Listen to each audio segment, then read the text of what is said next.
ያኔ ባንዴ ነው በቃ እንትን ያኔ ያወራኝ ማለት ነው። አጎቷ እሺ። ከዛ ስናወራ በሶስት ወራችን እንደዚህ እኔ ላርፋ ለኢድ ማለት ነው። እዛ እህቴን ማየት ነበረብኝ። ወንድሜን ማምጥቻለሁ ግን አልተገናኘንም። ከእነሱ ጋር መገናኘት ነበረብኝ። ሄድኩኝ ላያቸው ማለት ነው። ከዛ በዛ አጋጣሚ እሱንም አየሁት። የሆነ በቃ እኔ የሚጎዳኝ ምናምን አልመሰለኝም። ባይዘወይ ትልቅ ያኔ ከኔ ተለቅ ይላል። እኔ 26 ዓመቴ ነው። እሱ ደግሞ ወደ 30 ምናምን ዓመቱ ነው። 38 ምናምን ነው። ኦኬ የሆነ ይሄ ሰው እንደዚህ ያኔ የበሰለ ሰው የሚጎዳ አይመስልም። ምክንያቱም በስሏል ኦልሬዲ እንትን ብሎ ወጥቶለታል ብዬ ነበር ያሰብኩት እኔ። ከዛ በኋላ እኔ አይቼው መጣው። በቃ የምር የተረጋጋ ሰው ስለሆነ እኔ የምፈልገው ሰው አይነት ነው። ገባክ? ወደድኩት። የሆነ አሁን ላይ ግን ኦልሞስት አንድ 15 ቀን ምናምን ይሆነዋል። በቃ የሌለ ነው እንትን የሚለው የሚሟዘዘው የሆነ ጸባዩ ምናምን ተቀያይሯል። ኢቨን እንትን ራሱ ልኬለት ቴክስት እኔ የሚሟዘዘው ማለት ስልክ በቃ ሲፈልግ ይደውላል፣ ሳይፈልግ ሲቀር በቃ እንደዛ ነገር። በሳምንት አንዴ ነው የሚደውለው ወይም ደግሞ በ15 እንደዚህ ገባ። ኦልሞስት አሁን 15 ቀን እንደዛ ይሆነዋል። ከዛ እኔ አልተመቸኝም ይሄ ነገር። እኔ አልደውልም። እኔ መደወል ለወንድ መደወር ምናምን አልወድም። ሜቢ ቴክስት አደርጋለሁ እንጂ ገባክ። ከዛ እኔ በቃ ልጠይቀውልና የሆነ እፈራለሁ። ገባክ? አይ በራሱ ይምጣላለሁ። ምን ማድረግ አለብኝ? ጥያቄሽ ግን ግልጽ አይደለም። ያው ሰሞኑን ወድጄዋለሁ ብለሽናል አይደል? ያ ተመችቶሻል። በጣም ነው የሚሟዘዘው። ሰሞኑን የተለየ ባህሪ አምጥቷል ያልሽው አልገባኝ። ያኔ ሰደቅ በቃ አይደውልልኝም። እኔ ቴክስት ስጽፍለት አይመልስም። የሆነ እንደ መጀመሪያው አይደለም። ገባክ? የሆነ እኔ አላቅም። እኔ እሱ እኮ ገርሞኝ ነው። አልጠየቅሽውም? እኔ እፈራለሁ ታውቃለህ። አልጠየቅም። የሆነ በራሱ ይምጣ ብዬ ነው እንትን ምለው። መቼ ነው ለመጨረሻ ጊዜ ያወራችሁት? ለመጨረሻ ቀን 21 አሁን 27 ነው። ዛሬ 27 ነው። ቀን 21 ያወራ። በቀን 21 ነው ያወራችሁት ለመጨረሻ ጊዜ? አዎ ትንሽ አውርቶኝ ከዛ እደውልልሻለሁ ብሎ በዛው ጠፋ። አባባን ጥራቸው ብስኩል ስታች ኑ ጋሺ። ያው ስለ ቅዱስ ገብርኤል አንክ የተረጋጋ ሰው ነው። ርግት ያለ ሰው ነው። ብዙ አያወራም፣ ያዳምጠኛል። እኔም ያዳምጠኝ ሰው ፈልጋለሁ። ገባክ? እኔ በቃ እንደዚህ መልክ ምናምን አይደለም። በቃ እኔ የሚረድ እኔ አላውቀውም እሱን ሰራሃ። ያኔ በአካል ራሱ 2 ቀን ነው ያየሁት። ቤት መጥቶ ያኔ ቤት መጥቶ እኔ እነሱ ጋር ሄጄ ለብቻቸው ነው የተከራየላቸው። እሱ ደግሞ የሚኖረው ለብቻው ነው። ገባክ? ለሴቶቹ ለብቻቸው ነው የተከራየላቸው። በዛ አጋጣሚ ነው 2 ጊዜ ያየሁት። እድሜሽ ምን ያህል ነው? አሁን 25 ጨርሼ ወደ 26 ገብቻለሁ። እስቲ ሚዩት አድርጊ እስቲ። እሺ ልጅነት እያጠቃሽ ነው በእውነቱ ከሆነ። አሁን በቃ ሰው ሳይፈልግ ሲቀር እንደዚህ ነው የሚያደርገው። አልፈልግም አይልሽም ፊት ለፊት። ሰዎች የሚያወሩትን ሳይሆን የሚያደርጉትን ነው ማየት ያለብሽ። ገብቶሻል? በምንም ሁኔታ ውስጥ በፍቅር በይው፣ በስራ በይው፣ በጓደኝነት፣ በማህበራዊ ህይወት፣ በምንም ሰዎች የሚያወሩትን አይደለም የሚያደርጉትን። ማውራትማ ምንም ችግር የለም። እኔ እወድሻለሁ፣ እንደዚህ ይሆናለሁ፣ ከፎቅ እዘልልሻለሁ፣ በጭንቅላቴ ይከረበትልሻለሁ፣ በጫማ ክር ታነቅልሻለሁ ምናምን ሁሉም ሰው ይላል። እሱ ችግር የለም። የሚያደርገው ምንድን ነው? ለምሳሌ እወድሻለሁ እያለ እንዳልሽው ስደውይለት ቴክስት የማይመልስ ከሆነ ምንም ኢግኖር የሚያደርግሽ ከሆነ ደህና ሆኖ ማለት ነው። ያው ደህና ከሆነ ሰላም ሆኖ ማይመልስ ከሆነ በቃ መተው ነው ያለብሽ እንጂ ደጋግመሽ እዛ ጋር ማንኳኳት ማለት ያ ሰው እንደውም የበለጠ ከአንቺ እንዲሸሽ ነው የሚያደርገው እንጂ እንዲቀርብ አያደርገው። የራስሽን ሪስፔክት ታደርጊያለሽ ማለት ሰዎች ጋር በተቻለሽ መጠን ያለመፈለግ ስሜት ከተሰማሽ ራስሽን አክብሪው። እኛ ሰዎች ክቡር ነን። ሁሉም ሰው ክቡር ነው። ገብቶሻል? ሰው ኢግኖር ካረጋችሁ፣ ሰው ጣል ጣል ካደረጋችሁ፣ ችላ ችላ ካላችሁ ያ ችላ ማለት የስንብት የመጀመሪያው ምዕራፍ ነው። ይሄ ማለት አልፈልግም፣ ተለያይተናል፣ አቁመናል፣ ከአንቺ ጋር ምንም አይነት ነገር የለኝም አልፈልግም አይልም። ማስታወቂያ አይሰራም። አንዳንድ ሰው ገብቶሻል? በድርጊት ነው የሚያሳይሽ። ኢግኖር ያደርግሻል፣ ስልክሽን አያነሳም፣ ቴክስት አይመልስም፣ ሊያወራሽ ፈቃደኛ አይደለም፣ ምክንያት ይደረድራል። ገብቶሻል? ያ ነው። ሁለተኛ ነገር ይህ ሰውዬ ህይወት ውስጥ ሌላ ሰው ሊኖር ይችላል። የምታውቂው ታሪክ የምታውቂው አንቺ የነገረሽን ብቻ አብረሽው አትኖሪ፣ ውስጡን አታነቢም። ስለዚህ አንቺን ድንገት ስልክ ስትደውይለት ድምፅሽ ማረከው ሌላ የኔ ንግስት የሚላት እኮ አለችው። ገብቶሻል?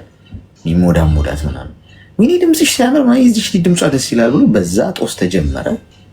ከዛ አንድ ሁለት ስትባባሉ ሳታስቡት ገፋችሁበት።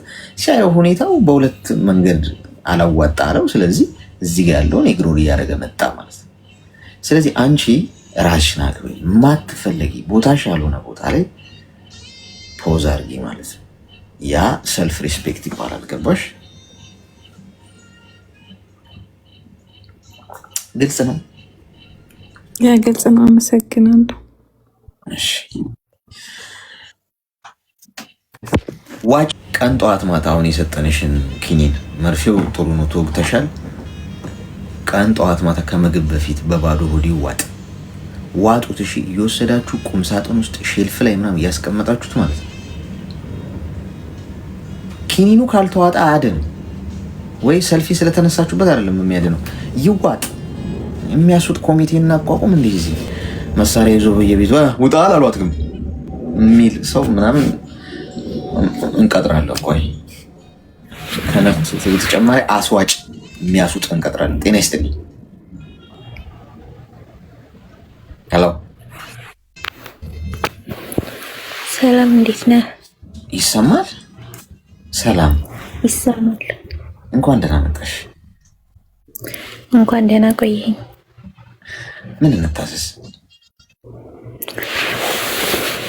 እኔ ትንሽ ምክር አስፈልጎኝ ነው። እሺ ንገረኝ። ምክር በጣም ደስ ይላል። የሆነ ሰውን በጣም ትረዳለህና ታዳምጣለህ። ከምንም በላይ እኛ ስደተኞች ደግሞ የሚያዳምጠን ሰው ብዙ ጊዜ የለንም እና አንተ ደግሞ የሰውን በቃ አዳምጠህ የምሰጣቸው ምክሮች በጣም ደስ ይላሉ ማለት ነው። እሺ ንገረኝ፣ ምን ላግዝሽ? እሺ እኔ የሆነ ጓደኛ ነበረኝና ፍቅረኛው ማለት ነው እና ረጅም ዓመት ቆይተናል። የተዋወቅነው አዲስ አበባ ነው ነበር የሚኖረው፣ እኔም እዛ ነበር የምኖረው እና በዛ አጋጣሚ ነው የተዋወቅነው እና 4 ዓመት ምናምን ሆኖናል። እና ከአንድ ዓመት በፊት እኔ ወደ ስደት መጣሁኝ እና ያሟልና በማይሞት ሰዓት ምናምን ብዙ ጊዜ ስልክ አያነሳልኝ ምናምን እና ህመሙን ተረዳሁት። እንደሚያመው ምናምን ሳቅ በቃ ሲሻለው ይደውላል እና እንደዛ እያልን 4 ዓመት ምናምን ቆየን።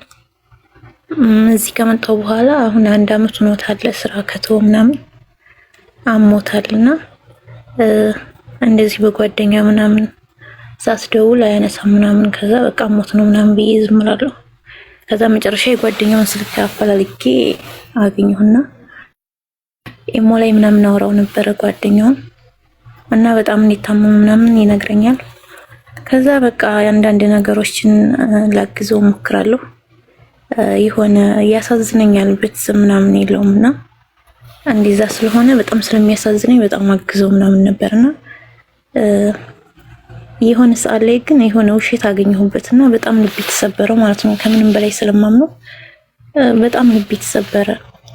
ከዛ በቃ ከዚህ በኋላ ከሱ ጋር መቀጠል የለብኝም ምናምን ብዬ ስልኬን አጥፍቼ ምናምን ቆየሁኝና ከዛም በኋላ በቃ ጓደኞቼን ስልክ ምናምን ስለሚያውቅ በጣም እነሱን እንትን ሲላቸው መልሼ ስልኬን ከፍቼ በቃ እንደማልፈልገው ምናምን ነገርኩትና ከዛ የተፈጠረውንም ችግር በቃ እሱ እንዳላወቅኩ ነው የመሰለው። እኔ ግን አውቄያለሁ ማለት ነው ያንን የዋሸኝ ነገር።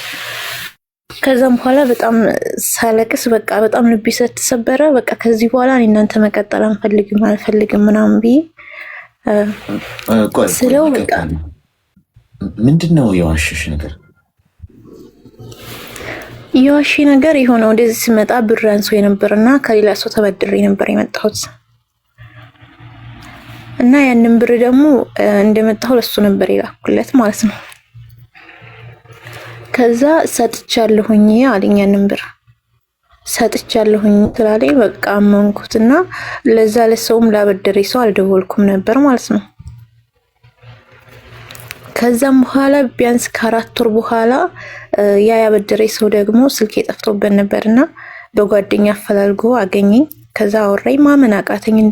እንዴት እንደዚህ ከፍያለሁ ብሎኝ እንዴት ሊሆን አይችልም አንተ ነህ የዋሸኸኝ ምናምን አልኩና እሱም ራሱ ማመን አቃተኝ። ከዛ ማለልኝ ሰውየውና ከዛ ብሩን ማስገባሁለት ችግር የለውም። ከዛ ዝም አልኩኝ።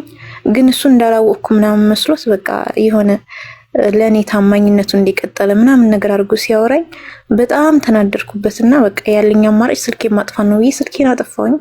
ከዛ ስልኬን ማጥፍቼ በቃ በጓደኞቼ ሊያስቀምጠኝ ስላልቻለ ከፍቼ ከዚህ በኋላ ካንተ ጋር መቀጠል አልፈልግም ምናምን ስለው በቃ ያለቅሳል ምናምን ቪዲዮ ደውሎ እንደዚህ እታነቃለሁ ምናምን ነገር ይለኛል። ከዛ በቃ ይሄ ልጅ በእኔ ምክንያት እንደዚህ እያመመው የሆነ ነገር ቢሆን ደግሞ አላህ ራሱ ምን ይለኛል ምናምን ብዬ በቃ የውስጤን በውስጤ አድርጌ እሺ በቃ ችግር የለውም ከዚህ በኋላ ግን እንደዚህ እንዳታረግ ምናምን አልኩት። ከዛ እያወራን እያለ አሁን ደግሞ በቃ ሁል ጊዜ ያሞኛል ነው የሚለው። ህመሙ በእርግጥ ያሟል ግን ቢሆንም የሆነ በቃ በተሻለው ሰዓት ራሱ የሆነ ሰዓት ላይ ያወራኝና የሆነ ሰዓት ላይ ደግሞ ኦንላይን ያዋለሁ ግን አያወራኝም። ይሄ ልጅ ቆይ ምንድነው ነገሩ? እየዋሸ ነው ወይስ ምንድነው? እና አሁንም ራሴን በቃ የሆነ ቴንሽን አረገው። በቃ የራሱ ጉዳይ ምናምን እና መልሼ ደግሞ በተወኩ ሰዓት መልሶ ይደውልና የሆነ ራሴን ይበጠብጠኛል ማለት ነው። እና በዚህ ጉዳይ ላይ እኔ የሆነ ማማክረውም ሰው አሁን ላይ ማንም የለኝም እና በቃ ከራሴ ጋር መግባባት አልቻልኩም ማለት ነው። እድሜሽ ምን ያህል? እና በዚህ አንድ ነገር ብትለኝ። እሺ እድሜሽ ምን ያህል? 25 ዓመቴ ነው። ያለቀሽ ነው እንዴ? አዎ የሆነ በቃ ያሳለፍኩት ነገር ምናምን ሳስበው የሆነ ውስጤ ይጎዳል። በቃ ለሱ ብዙ ነገር ከፍያለሁኝ፣ መስዋዕት ከፍያለሁ። እሱም እንደዛው። ግን የሆነ ውሽት ሳገኝበት በጣም ተሰብሬ በቃ ራሴን አክሜ ዳንኩኝ። ሁለተኛ ወደ እሱ ህይወት እንደማልሄድ አድርጌ ግን መልሶ ያለቃቅስና እዛ ህይወት ካስገባኝ በኋላ መልሶ ወደሚሆነ ነገር ሲፈጠር በቃ እኔ ይጎዳለሁ ማለት ነው።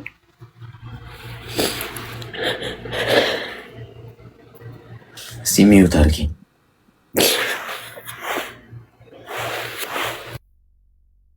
ዛሬማ የለቅሶ ቀን ነው። ዛሬ የሚያስለቅስ ወረርሽኝ የገባው። የሚለቅስላችሁ ደግሞ ወንዶች እንደው እንዳልኳችሁ ቅድም እዚህ ግባ የሚባላል አይደል? እዚህ ግባ ስላችሁ እንደው በባህሪ በስነ ምግባር በዲሲፕሊን ምናምን በቃ የሚለቀስለት ወንድ ቢሆን ኦኬ በቃ ይሄ ይገባዋል ምናምን እንኳን ትላላችሁ። ጥላችሁት ልትሄዱ የሚገባ ሰው ማለት ነው። አሁን የሰው ገንዘብ ላክ አስገባ ብለሽ ሰጠሽው፣ ቆረጠ ነው በቃ ታማኝ አይደለም ማለት ነው። አይሽ በትንሹ የታመነ በትልቁ ይሾማል ነው ነገሩ። ገባሽ? አሁን ይህንን ገንዘብ አስገባ ለዚህ ሰው ብለሽ የሰጠሽው ለራሱ ጥቅም ካዋለው ነገ ይህንን ሰው አሁን ገንዘብ ሰጠሽው ነው እንደዚህ የሆነው አይደለ? ህይወትሽን ብትሰጪው ምንድን ሊያደርገው እንደሚችል ቁጭ ብለሽ ለማሰብ መካሪም ነጋሪም ያስፈልግሻል ብዬ አላስብም። ገንዘብስ ይተካል፣ ችግር የለም፣ ሰርተሽ ታመጪዋለሽ። ህይወትሽን ለዚህ ሰው ብትሰጪው፣ ትዳር ብለሽ ብትገቢ፣ ልጆች አባት ብለሽ ዋጋ ሰተሽ ወደፊት ብትሄጂ ምን ሊያደርገው እንደሚችል ህይወትሽ ማየት ነው። ስለዚህ ልታለቅሽለት የሚገባ ሰው አይደለም ማለት ነው። እንደውም እንኳንም ከዚህ ሰው ተገላገልኩ ብለሽ ነፃ መሆንሽን በደስታ የምትቀበይለት ሰው ነው ማለት ነው። ስለዚህ ከዛሬ ጀምሮ እንዳታደርግሽ። ሁለተኛ ነገር አሞኛል፣ ያመኛል፣ እንዲላኪልኝ እንደዚህ ይሄ የአንዳንድ ሰዎች እንትን ነው እና አንቺ ቤተሰቡ አይደለሽም፣ አልወለድሽው፣ አባቱ እናቱ አይደለሽም። አንቺ የመጣሽው ሰው ሀገር ራሱን የቻለ ሌላ መከራም የስደት ሀገር ሰው አይዞ ሊባል ይገባል። ሰው ሀገር ሲኖር የትም አረብ ሀገር ብቻ አይደለም እኮ የትም ዓለም ከሀገሩ ውጭ ተለይቶ የሚኖር ሰው አይዞ ሊባል ይገባል። ሌላ ጣጣ ነው እዛም የሚኖርበት ቦታ ላይ የሚገጥመው። ሁሉም ተመችቶት አይኖር።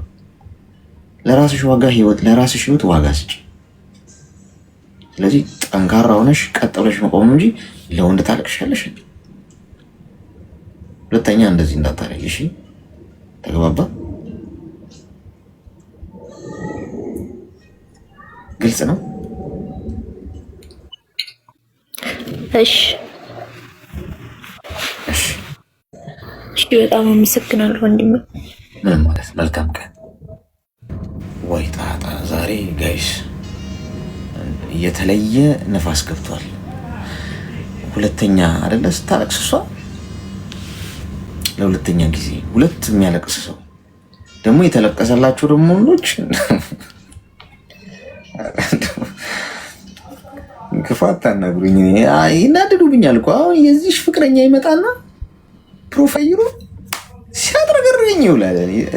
ይናደዳሉ። እኔ እዚህ የሚወዱኝ ልጆች ምናምን ሲሰድቡኝ ምናምን አንዳንድ ጭንብል አድርገው መጥተው ይናደዳል። እኔ ምን እንደሆነ አውቃለሁ። መርፌው በትክክል ስራውን መጀመሩ ነው የማውቀው። እኔ ገብቷቸዋል። የሚገባኝ ሰርቷል ማለት ነው የምለው እንጂ አለበሳቸው ሲሰድቡኝ ሰዎች ጭራሽ ኢንጆይ ነው የማደርገው። ግን ይናደዳሉ እዚህ ቤት ልጆች። አሁን መርፌው ሲሰራ ይመጣል፣ በዩዘር አካውንት ይመጣል። አንተ ወይ ይላሉ። እኔ ደግሞ ቴንክ ዩ ሶ ማች አመሰግናለሁ። አደርሷል ማለት ነው፣ መልእክቴ ደርሶታል ማለት ነው። አስቸጋሪ ነው እና በተቻላችሁ መጠን ሄሎ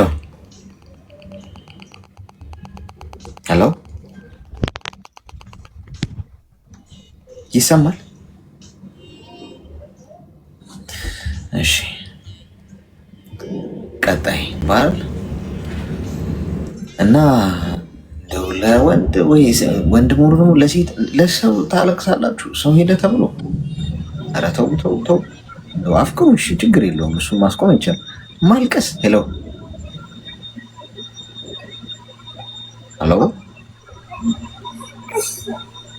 እሺ ቀጣይ የለችም። እውነቴን እኮ ነው፣ ከባድ ነው። ጤና ይስጥልን። አብሮ ስጥልን። ሰላም አሌክስ። ይመስገን ፈጣሪ። እንኳን ደህና መጣሽ። አሜን። እንኳን ደህና ቆየክ። ምን እንታዘዝ? እኔ የምክር አገልግሎት ነበረ የምፈልገው። እሺ ንገሪኝ። እኔ የማፈቅረው የሚያፈቅረኝ ጓደኛ ነበረኝና። እንዴት ነው የተዋወቃችሁት? የሀገሬ ልጅ ነው። ከልጅነት እንተዋወቃለን። ሁለተኛ ደግሞ የ12ኛ ክፍል ተማሪ ሆኜ የነበረ ግንኙነታችን። ከዛን አጋጣሚ እኔ ዩኒቨርሲቲ ገብቼ ነበረ 4 ዓመት። ከዛን ተመልሼ ክላስ ግራጁዌት እንደጨረስኩ ደግሞ አገሬ ላይ ነበረ ስራ የጀመርኩት እና ፍቅራችን እንደቀጠለ ነው። እና በዛን ሰዓት እኔ ደግሞ ከሱ ጋር ትዳር መቀጠል እፈልግ ነበረ ስራዬን እየሰራሁ። ጥያቄ ያቀርብልኛል የትዳር፣ ግን እሱ የሚፈልገው ኖርማል አብረን እንድንቀጥል በቀላል መንገድ ማለት ነው። እኔ ደግሞ ቤተሰቤን ሽማግሌ ልከ በአግባቡ እንድንጋባ ነው የምፈልገው ምናምን እና በሰዓቱ እሱ ማድረግ አልቻለም ይመስለኛል። ያው ደካማ ጎን ይኖረዋል ሰው፣ ያንን ይፋ ሊያደርግልኝ አልቻለም። እና እኔም የተወሰነ ዳርዳር አልኩት፣ ላበረታታ ሞከርኩኝና በሰዓቱ ሲቀዘቀዝብኝ እኔ ትቼ አረብ ሀገር ወጣሁ ማለት ነው ሳልነግረው። አጋጣሚ እድል ሲገኝ በተማርኩት ነርሲንግ ሆም ኬር ነውና ወጣሁ። ለወጣ ኤርፖርት ደርሼን ያሳወኩት እንደምወጣ እና በጣም ነው ያዘነብኝ እና እንደምንም አባብዬ ታረቅን። አሁን ከወጣሁኝ 7ኛ ወሬ ነው እና እሱም እዛ ሆኖ አሁን መቀጠል አልቻለም። እኔም እዚህ ሆኜ ደግሞ ስራዬን መስራት አልቻልኩም። ወደ ኢትዮጵያ ልቤ ተመለሽና ትዳር መስርች ይለኛልና ምክር ፈለኩኝ እና በዛን ሰዓት እዛ እያለሁኝ ለምን ሳትነግረኝ እንደዚህ ካሰብክ አሁን ላይ ሽማግሌ ልካለሁ ምናምን ይለኛል እና ያን እዛ እያለሁ ለምን ሳትል እውነቱን ለመናገር አንቺ በምትፈልጉ መንገድ ማሟላት ስላልቻልኩኝ ነው። አሁን አቅሙ ስላለኝ ደግሞ በቃ ፈለኩኝ እንድትመጪ ይለኛል እና እኔ ደግሞ ሁለት ልብ ሆንኩኝ። ኢትዮጵያ እንዳልሄድ በጣም አፈቅረዋለሁ፣ ከሱ ጋር መኖር ፈልገዋለሁ። እንዳልቀር ደግሞ እዚህ ስራ ያው አንድ የዓላማ ስራ ነው ተብሎ ከተወጣ ስራ ነውና ምክር ፈልግ ነበር። ከምን ያህል ጊዜ በኋላ ነው ማውራት የጀመራችሁት? አሁን ይብናው 6 ዓመታችን ምናምን ነው ናውራከት 6 ዓመት። ስለዚህ አሁን አንቺ አምነሽዋል ሚሊሽን ነገር? አዎ። ለምንድን ነው ያመንሽው? ምክንያትሽ አለሽ? በጣም ነው የሚያፈቅረኝ፣ በጣም ነው የሚያከብረኝ። ጥሩ ስነ ምግባር አለው፣ ያዳምጠኛል። እኔም በዛው ልክ ለሱ ትልቅ ቦታ አለኝ። እሺ ሚውት አድርጊ እስኪ። አሁን የሚጠቅምሽ ነገር ነው የምነግርሽ፣ ከተገበርሽው ማለት ነው። መፋቀሩ መዋደዱ መልካም ነው፣ ግን በመሀላችሁ የ6 ዓመት ጋፕ አለ። ስለዚህ አሁን የተባልሽውን በሙሉ ሰው ሀገር ላይ ሆነሽ አምነሽ መቀበል ትክክል አለ። የምታገቢው እኮ እሱን ሊሆን ይችላል፣ ማን ያውቃል? እሱን ፈጣሪ ነው የሚያውቀው። ግን አሁን አይደለም፣ ብዙ ማወቅ ያሉብሽ ነገሮች አሉ። ተነስተሽ ነይ ስላለሽ ስራሽን ጥልጥለሽ ሁሉን ነገር ግፍግፍ አድርገሽ ብትይጂ ነገ የሚገጥመሽ ነገር ተቃራኒ ሆኖ ቢገኝ ልብሽ ይሰበራል፣ ትወድቂያለሽ፣ ቅስምሽ ይሰበራል። ገብቶሻል? ስለዚህ መሀላችሁ ክፍተት አለ። ኤኒዌይስ ምንም ያህል ጊዜ ምንም ይሁን ተራረቃችሁ የራሳችሁ ኑሮ ስትኖሩ የነበራችሁ ሰዎች ናችሁ። ለምን 1 ዓመት አይሆንም? በዛ መሀል ምን ተፈጥሮ እንደሆነ የምታውቂው ታሪክ የለም። በዚህ ሰው ህይወት ውስጥ እስከ ዛሬ ድረስ የት ነበረ?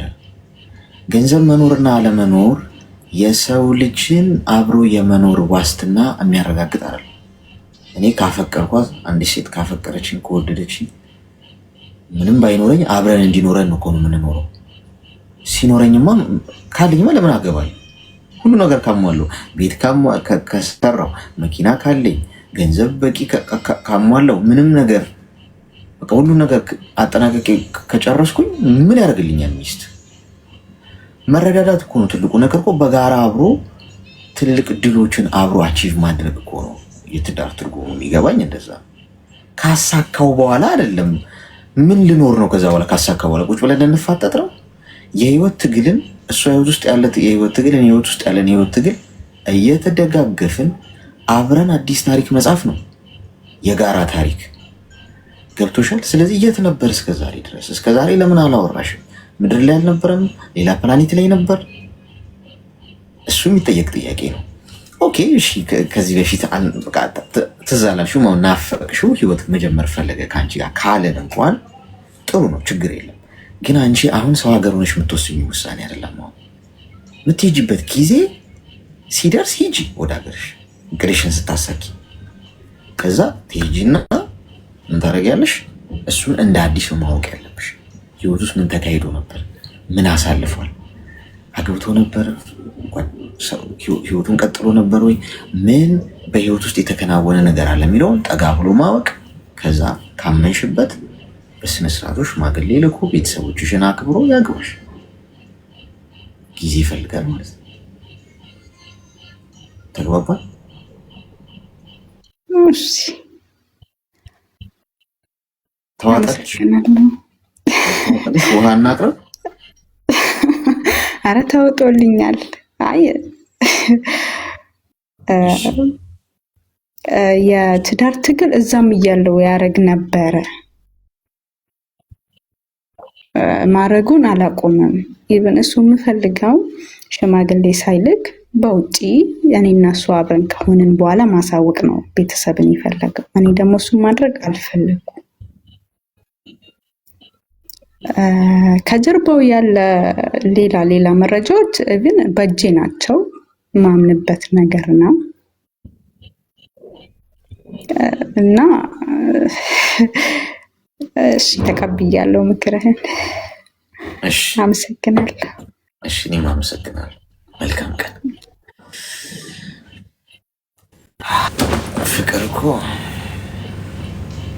ፍቅር ከባድ ነው። እኔ የምለው ግን ይሄ ፍቅር ግን ለምንድን ነው እንደኔ አይነቱን የጠላቢ ስም አይዘው? መሞከር ፈለግኩ። ያው አንዳንድ አዳዲስ መድኃኒቶች ሲገኙ በአይጥ ይሞከራል ይባላል። ራሴ እንደ አይጥ ልቁጠረውና አሁን ራሴ ላይ መሞከር ሲያለቅሱ አሁን እኔ ማልቀስ ና እስቲ የማልቀስ ስሜቱ ምን ይመስላል ትንሽ ቴስት ባረገው እስቲ ብቻዬን ስሆን ሞክረዋለሁ። ወረርሽኙ የት እንደሚይዛችሁ ጠቁሙኝና ትንሽ ሄጄ አውቄ ልለከፍና ልሞክረው እስቲ። ጎበዝ ጤና ይስጥልኝ። ሄሎ ኦኬ እንቀጥል። አሁን ትኩስ ፍቅር ይዟችሁ ያላችሁ ክንፍ አውጥታችሁ እየበረራችሁ ያላችሁ ሰዎች እጅ አውጡ። ያው የመብረር ሳምንት እኮ አለ። የመጀመሪያዎቹ ወቅቶች የመጀመሪያው ምዕራፍ ላይ ሁለቱም መልአክ የሚሆኑበት ታይም ማለት ነው። እሱ ምዕራፍ ላይ ያላችሁ ሰዎች እጅ አውጡ ክንፍ። ከዛ ልክ ከሳምንት በኋላ ክንፋቸው እየቀዘቀዘ መብረሩን እያቆሙ እንዲነሽ እንዲ አንተ እንዲነ እንዲ። ከዛ በሶስተኛው ሳምንት መቃብሬ ላይ እንኳን እንዳትቆም ሲባባሉ ታያላችሁ። ትኩስ ፍቅር ማለት ይሄ ነው። ኢንዶሚ ነው የዘንድሮ ፍቅር። በስሜታዊነት እኮ ስለሚገባ ነው። በስሜታዊነት ማለት ልክ እንደ ቲኔጀር እንዲያለ ነው ትምህርት ቤት ሃይስኩል ምናምን አለ አይደል? ልክ እንደዛ አይነት ስሜታዊነት በቃ የሆነ ውበት ካየ ዘለ ትገባል።